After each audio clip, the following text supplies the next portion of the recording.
name is Taya and welcome to the Police Accountability Report. Remember, the Police Accountability Report is a show focused on holding one of the most powerful institutions in the country accountable, policing. To do so, we examine not just police malfeasance, but the system which bolsters it.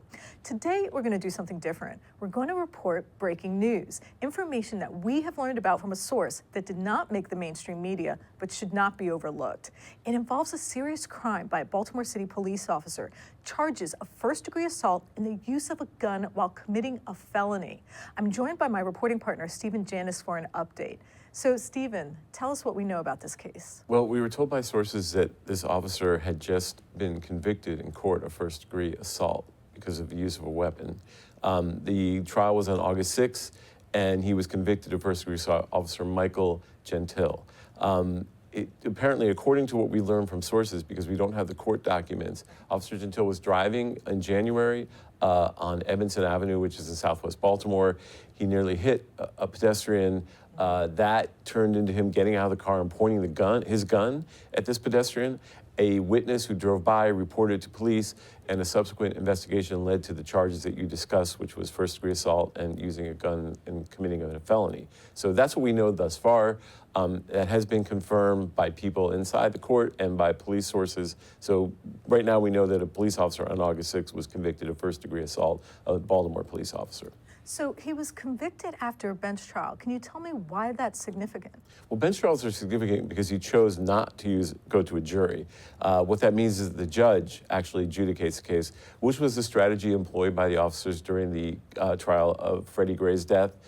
After the first trial, when the jury had actually been a hung jury for Porter, which was the first person charged, they went to judge trials. And usually the idea is that police officers believe that judges are a little more sympathetic and there's more chances of them being, not convicted by a judge. And of course, given the mistrust between the police department and the community, jury trials are considered more risky. Right.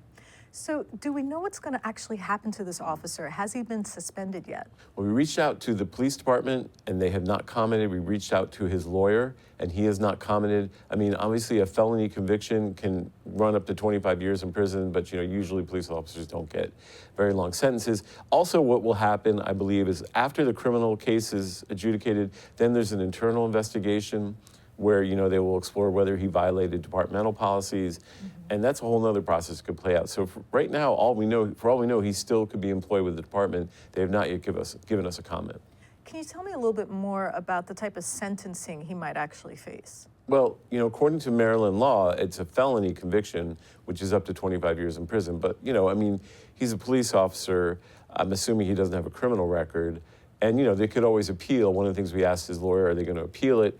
I would imagine they'd work out sentencing. And then there's also the idea with judges that sending a police officer to jail can be risky because a police officer's arrested people. So I doubt there'll be much of a sentence, if any. Usually there aren't in these kind of cases. This is not the only story we've reported on where a Baltimore police officer pulled a gun on a stranger. Last year, we told the story of Officer Damon Durant, who pulled a gun on a teen waiting for a bus. The incident, which occurred outside the city, did not result in criminal charges against the officer. However, an internal investigation found Officer Durant did violate departmental policy. However, there was a catch. Stephen, can you talk a little bit about that? Yeah, Officer Durant's case was one of 12 or 13 serious cases, internal disciplinary cases that were dismissed because the statute of limitations was allowed to run out by the department. So basically running out the clock, and a judge said there was no choice but to dismiss them. So it was very controversial because some of these cases were serious, including pulling a gun, which is an extremely serious thing, just pulling a gun on a person, especially in a city like Baltimore. So we will continue to follow this story and more. I want to say thanks to my reporting partner, Janis. My name is Taya, and I want to thank you for joining me on the Real News Network for the Police Accountability Report.